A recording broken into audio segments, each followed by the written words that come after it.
नमस्कार, न्यूज 31 उत्तराखंड देख रहे हैं आप और मैं हूं आपके साथ नैना।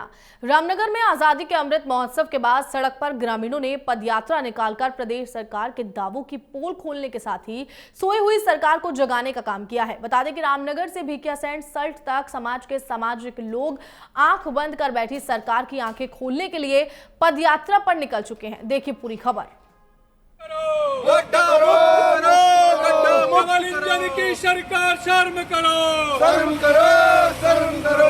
उत्तराखंड की सड़कों को गड्ढा मुक्त करो, गड्ढा मुक्त शीघ्र करो, शीघ्र करो। बता दें कि आज समाज से जुड़े आधा दर्जन से ज्यादा लोग कुमाऊं और गढ़वाल को जोड़ने वाली रोडों की जर्जर अवस्था को लेकर रामनगर से पैदल 3 दिन और 3 रातों की सल्ट के भिकियासैंण तक पैदल पदयात्रा पर निकले हैं।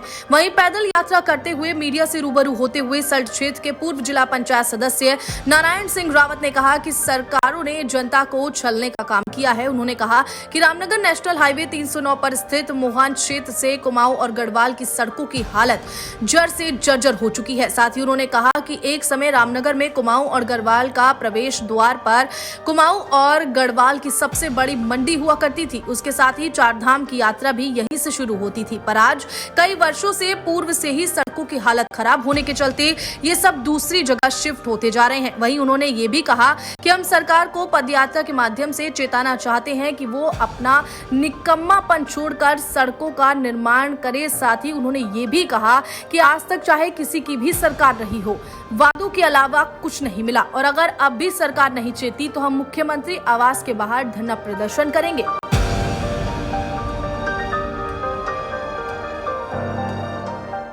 देखिए, यात्रा हमारा जो आज रामनगर से यात्रा हमने शुरू की है और ये भिकियासैंण लगभग 150 किलोमीटर के आसपास है।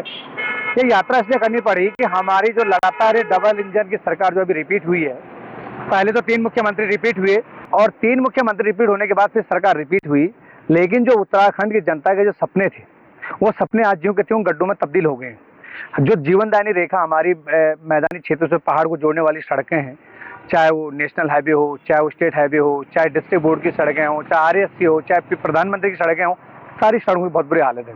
जिन सड़कों में अभी पेंच भरे गए हैं वो पेंच 3 दिन में उखड़ करके झाड़ू लगने लायक हो गई हैं। उत्तराखंड सरकार भले ही सड़क, स्वास्थ्य और शिक्षा के दावे जरूर करती हो, बेहतर दावे करती हो, लेकिन अगर देखा जाए तो उत्तराखंड के कई पर्वतीय क्षेत्र ऐसे हैं जो आज भी इन मूलभूत सुविधाओं से वंचित है, जिसको लेकर अल्मोड़ा जनपद के सल्ट क्षेत्र से पूर्व जिला पंचायत सदस्य नारायण सिंह रावत के नेतृत्व में ग्रामीणों ने रामनगर से लेकर भिकियासैंण तक पद यात्रा शुरू कर दी है। नारायण सिंह रावत का कहना है कि आज प्रदेश सरकार पूरी तरह गूंगी बहरी बनी बैठी है। जहाँ एक और सरकार बात कर रही डबल इंजन की, तो अगर देखा जाए तो उत्तराखंड में डबल इंजन की सरकार पूरी तरह फैल है। आज उत्तराखंड की सड़कों की हालत खस्ता हाल हो चुकी है, गड्ढा युक्त सड़कें हो चुकी हैं। उन्होंने बताया चाहे कांग्रेस की सरकार रही हो या भाजपा की सरकार रही हो, दोनों ही सरकारों ने अपने अपने समय पर जनता को ठगने का काम किया। उन्होंने बताया कि आज सल्ट से लेकर भिकियासैंण तक उनकी 3 दिन और 3 रात तक की ये पैदल पद यात्रा निकाली जा रही है और सरकार को जगाने का काम किया जा रहा है। सरकार से उन्होंने मांग की है कि जो उत्तराखंड की सड़कों की हालत है